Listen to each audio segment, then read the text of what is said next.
There is a moment in a man's life when the world stops speaking to him, not loudly, not violently, but with the soft, suffocating cruelty of abandonment.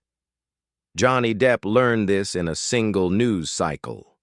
One morning, the headlines crowned him with a title he never earned, a label sharp enough to slice 30 years of trust, work, and myth. Wife beater. It spread faster than truth ever could. Hollywood, that glittering machine built on image, did what it always does when blood hits the water. It recoiled, not because it believed the story, but because fear is a stronger currency than loyalty. The phone didn't explode that day. It didn't rage. It simply stopped.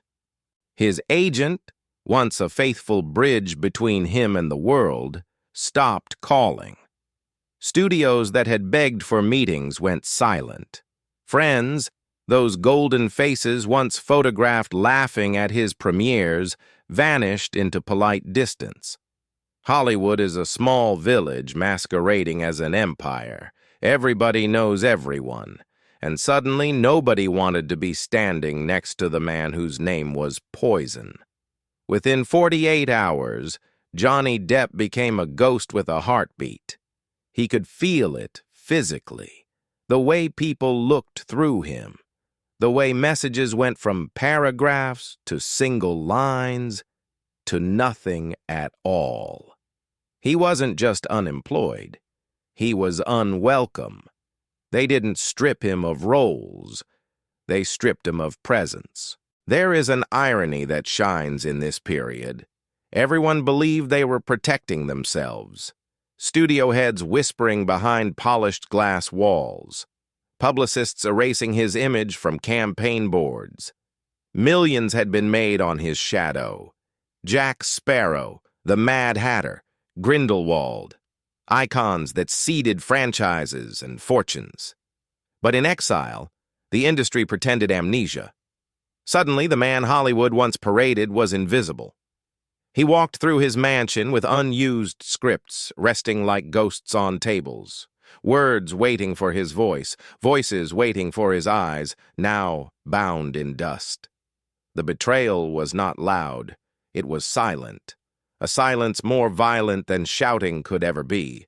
And then, the public did something unexpected. The people didn't leave. While Warner Brothers dismissed him from Fantastic Beasts, while journalists sharpened their knives, there was one voice still speaking. Dior. The fashion house that had partnered with him for Sauvage did something unheard of. They refused to pull him. Executives told him the truth. We've seen the numbers. The public hasn't abandoned you. They are buying more. While Hollywood exiled him, ordinary people, teachers, carpenters, musicians, nurses, walked into department stores and sprayed Sauvage onto their wrists. Sales surged. Someone once said that the smell of loyalty is a strange perfume. You don't notice it until everyone else leaves. For Johnny, Dior became that scent, a lifeline. But loyalty from a corporation doesn't erase exile. The silence continued. Friends withdrawn into self-protection. Assistants unsure how to comfort. Lawyers busy with damage control. In the remote edges of his estate, he wandered hallways lined with memories. The mansion felt less like a home and more like a mausoleum. Rooms echoed. It is a strange paradox, to be globally recognizable yet entirely unseen. One night, alone in his kitchen with only the hum of appliances, he whispered into the dark, "They never really knew me." The betrayal hurt, not because they doubted him, but because they never truly cared enough to find out. Time slowed. Hours turned to days, days to weeks, weeks to months. When the world stops calling, you begin to ask yourself if the world ever truly meant anything at all. There is a kind of ruin that doesn't make headlines. Not the court ruling, not the public shaming, but the quiet collapse that happens inside a man when he realizes everything he trusted has already been taken. Johnny Depp had always known instability. But this was the feeling of being buried alive. The world thought the worst thing that happened to him was losing a role. They were wrong.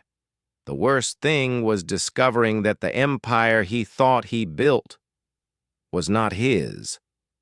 To understand the magnitude of this loss, you have to look at the details. It wasn't just bad luck. It was negligence on an industrial scale. For 17 years, Johnny's finances were managed by a company called TMG. He didn't read the contracts. He didn't check the bank statements. He believed that if he focused on the art, they would focus on the math. He was wrong. While Johnny was sweating in pirate costumes in the Caribbean heat, his taxes weren't being paid. Millions in penalties were stacking up. Loans were taken out in his name with interest rates so high they looked like robbery. One specific day, the illusion shattered. He was told he had to sell his beloved yacht, the Vajola Roja, just to keep the lights on. Then his French village. Then his penthouses. Imagine the psychological break. You are the highest-paid actor on planet Earth. Your movies have grossed $10 billion, and yet you are sitting in a meeting being told you don't have enough cash to pay your staff. He sued TMG. They countersued, claiming he spent $30,000 a month on wine. The headlines mocked him. Johnny Depp is broke because he buys too much wine. They missed the point. It wasn't about the wine. It was about the violation. The realization that for 2 decades the people sitting at his dinner table laughing at his jokes were slowly bleeding him dry. This financial ruin was the second prison. The first was the wife-beater label. The second was poverty disguised as wealth. He was fighting a war on 2 fronts, one for his reputation and one for his survival. Now the mansion felt different. It didn't feel luxurious. It felt accusatory. Rooms he'd once filled with art now whispered at him, "You paid for us." The estate was no longer a palace. It was a museum of lost wealth and misplaced trust. The isolation deepened. He tried calling people. They didn't answer. Messages were left unread. Hollywood doesn't return calls to ghosts. He paced his vast home, hearing the echo of his own footsteps. The silence grew heavier. Not a peaceful silence, but the thick stillness usually found in abandoned places. He would later describe it as the sound of nothing pressing on the walls. Did he consider giving up? More than once. A man can endure attack. A man can endure loss. What breaks him is when he starts to believe the story written about him. There was a night, perhaps the worst, where he sat at his desk staring at an unfinished letter, not a confession, and not a goodbye. Something in between. He wrote, "If they want me dead, they might as well say it." But he didn't finish it. He folded it, left it in a drawer, and walked to another room. Survival is sometimes just that. The decision to walk to another room. Fame, he realized, was never protection. It was camouflage. Underneath all the myth, he was alone. But in the quiet, a question haunted him. What do my children think of me? That question was heavier than loss, deeper than exile. It demanded an answer he didn't yet know how to give. But there is a strange mercy in bottoming out.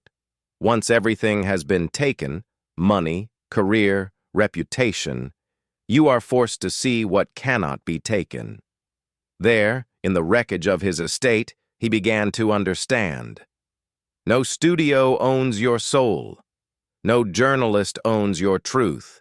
No scandal decides your worth. He wasn't crawling yet, but he had stopped sinking.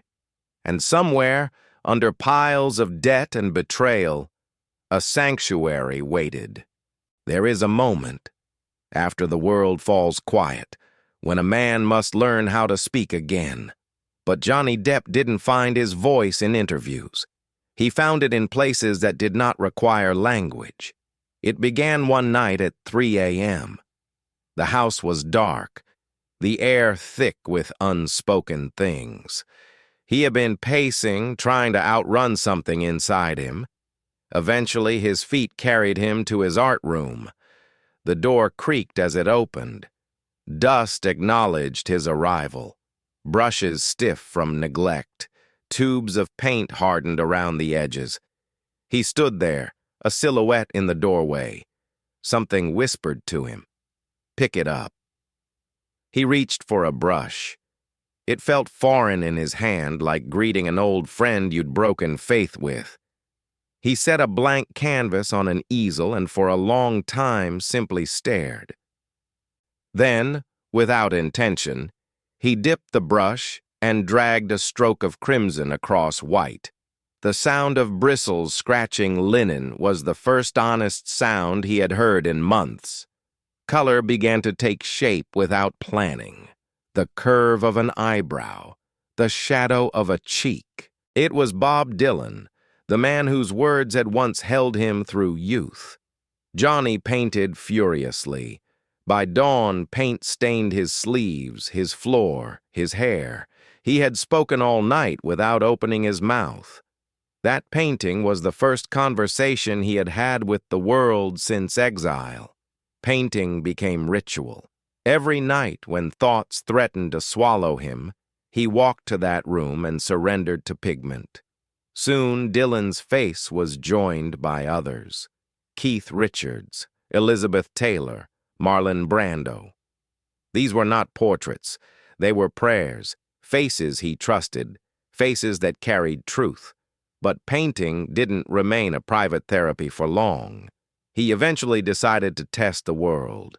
He announced a collection called Friends and Heroes, prints of the faces he had painted in the dark. He didn't do a press tour. He simply posted it on Instagram. What happened next stunned the art world. Within minutes, the gallery's website crashed. The traffic was so intense that the servers melted down. In just a few hours, the entire collection sold out. He made $3.6 million in a single afternoon. But the money wasn't the headline. The headline was the message. Hollywood had canceled him. But the people? The people were breaking down digital doors just to own a piece of his soul. That afternoon gave him something more valuable than millions of dollars. It gave him confidence. It proved that his voice, expressed through color and canvas, still held power. He wasn't a relic.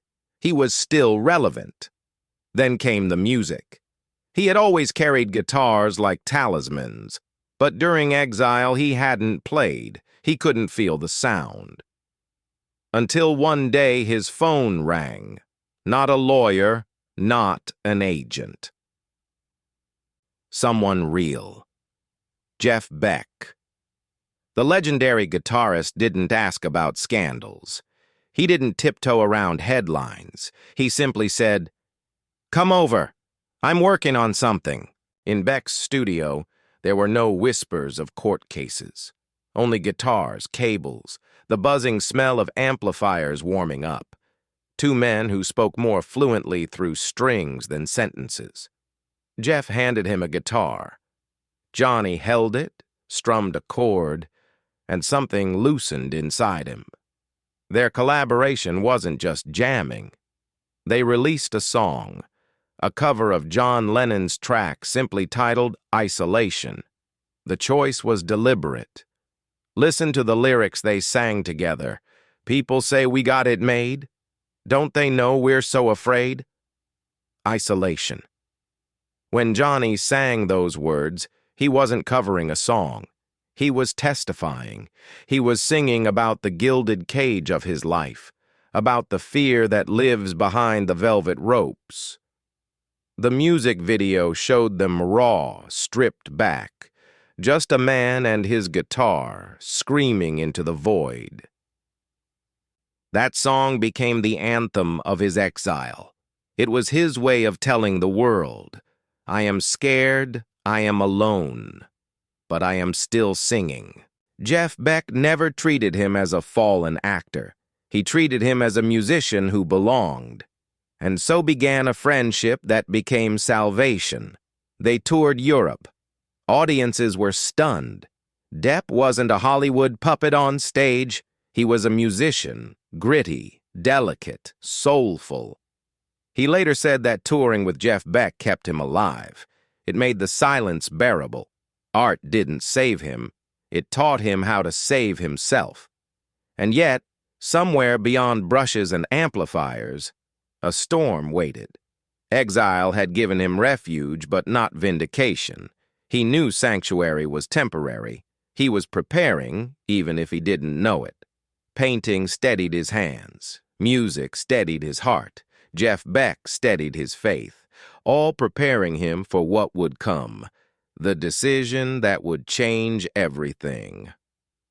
Silence had been refuge, but silence is not justice. There comes a point when a man who has been buried alive must claw upward, not because he expects to see daylight, but because remaining underground becomes a form of death. Johnny Depp reached that point quietly. The world expected a meltdown, a press tour of rage, a social media tirade. But he had learned something in the tomb of exile. Noise is not strength. He chose discipline. He chose stillness. He chose to let truth ferment instead of scream. The silence was not surrender, it was strategy. In private meetings, lawyers warned him, "You will lose everything if you continue. This is suicide."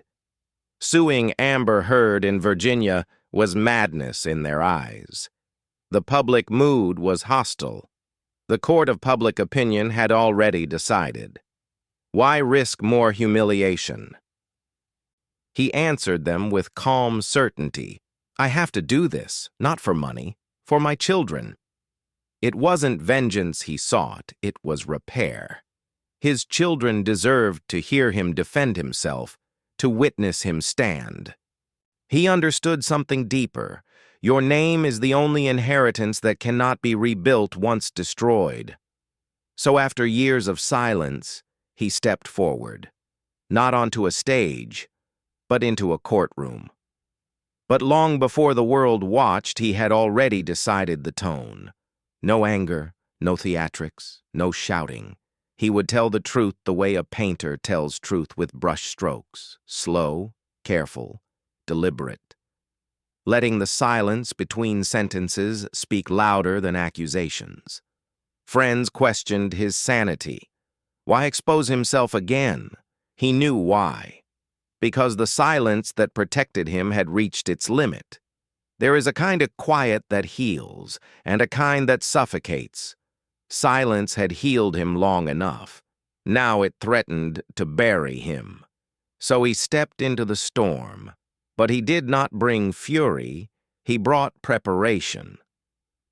All the nights in the studio, all the chords struck beside Jeff Beck, all the paint he washed from his hands, these weren't distractions. They were armor. Art had reconnected him to truth. Music had reminded him he belonged. Friendship had shown him he was still worth standing beside. Now, standing before a judge, he did not tremble. He did not rush. He did not plead. He was ready to tell his story. The long, quiet version. The version without headlines. He was there to reclaim his voice. Silence had served its purpose. It had made people hungry for words. And when he finally spoke, they listened. By the time the verdict reached him, something had already happened that mattered more than legal victory. He was visible again, not as a myth, not as a scandal, but as a human being. The silence was not emptiness. It was a furnace. It burned away illusions. It refined him. Johnny Depp never shouted his comeback. He whispered it. In stillness, he learned the only truth that mattered. You are not what they name you. You are what you survive. And he survived.